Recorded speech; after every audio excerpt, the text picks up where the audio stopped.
താത്ത എൻ്റെ ഒപ്പം ഞങ്ങൾ വലിയ കാര്യത്തിൽ തൃശ്ശൂരിൽ വന്നെങ്കിലും ഞങ്ങളിതുവരെ തൃശ്ശൂരൊന്നും കാണിച്ചില്ലല്ലോ എന്ന് അനിയത്തി പറഞ്ഞപ്പോൾ നമുക്ക് സങ്കടമായി. അപ്പോൾ ഞങ്ങൾ നേരെ പോലെ തൃശ്ശൂർ കാണിക്കാൻ കൊണ്ട്. ഞാൻ തന്നെ ഇതുവരെ ഫുള്ളായിട്ട് തൃശ്ശൂർ കണ്ടിട്ടില്ലെങ്കിലും ഞാൻ വലിയ ആളായിട്ട് ഇതാട്ടെ ഞങ്ങളെ കോളേജ്, ഇതാട്ടെ ഇവിടുത്തെ അമ്പലം, ഇതാട്ടെ ഇവിടുത്തെ ചർച്ച എന്നൊക്കെ പറഞ്ഞ് വലിയ വലിയ കാര്യത്തിൽ കാണിച്ചു കൊടുത്തെങ്കിലും ആക്ച്വലി ഞാൻ തന്നെ ഇത് ഫുള്ളായിട്ട് കണ്ടിട്ടില്ല എന്നുള്ളതാണ് വേറൊരു പരമാർത്ഥം. അപ്പം നേരെ കോളേജ് വിട്ടതിന് ശേഷം നേരെ ഹോട്ട് ഓവൻ കട്ടപ്പോൾ ഇമ്മയും മമ്മിയും ബർഗർ വാങ്ങിയിട്ടോ. രണ്ടാളും ബർഗർ മതി പറഞ്ഞിട്ട് അങ്ങനെ അത് വാങ്ങി.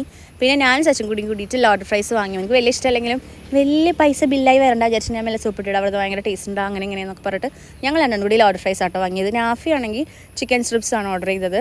ഒക്കെപ്പാടെ വന്നപ്പോൾ ഒരു ഏകദേശം ബില്ലൊക്കെ ആയിട്ടുണ്ടായിരുന്നു. പിന്നെ അമ്മയും മമ്മിയും 2 കോഫി പറഞ്ഞ് ഞാനും സച്ചും കൂടി മൊയ്റ്റ് പറഞ്ഞ് അങ്ങനെ ഏകദേശം കുറച്ച് സാധനങ്ങളൊക്കെ വാങ്ങിയിട്ടുണ്ടായിരുന്നു. പക്ഷേ ഓരോ 2 ആൾ ഇൻട്രസ്റ്റ് ആക്കിയതൊന്നുമല്ല. അടിയത്തെ ബേക്കറി സെക്ഷനിലെത്തിയപ്പോൾ അമ്മയും മമ്മിയും ഓരോ സാധനം എടുക്കലെടുത്തി. ഇത് ഓലൊക്കെ എടുത്ത സാധനം കേട്ടോ. കൊച്ചുമിച്ചർ, പിന്നെ കുറേ ഷുഗറായിട്ട് കഴിക്കാനുള്ള ബിസ്ക്കറ്റ്സ്, പിന്നെ എന്തൊക്കെയാ ഞാനും സച്ചും കൂടി ഒരു കേക്ക് എടുത്തിട്ടുണ്ടായിരുന്നു. നല്ല ടേസ്റ്റുള്ള മിൽക്ക് കേക്ക്. അത് നല്ല അടിപൊളി ടേസ്റ്റ് ചെയ്യുന്നു. ഒക്കെ കഴിഞ്ഞ് പോരാൻ നേരത്ത് ഉമ്മാക്കാണെങ്കിൽ പാർക്ക് കാണണം. പക്ഷേ ഏകദേശം കുറച്ച് സമയം ആയതുകൊണ്ട് തന്നെ നമ്മൾ അവിടുന്ന് വേഗം പോകുന്നു കേട്ടോ. അല്ലെങ്കിൽ പിന്നെ അവൾക്ക് ഓരോ സ്ഥലത്തേക്ക് പോകണമെന്ന് പറയും.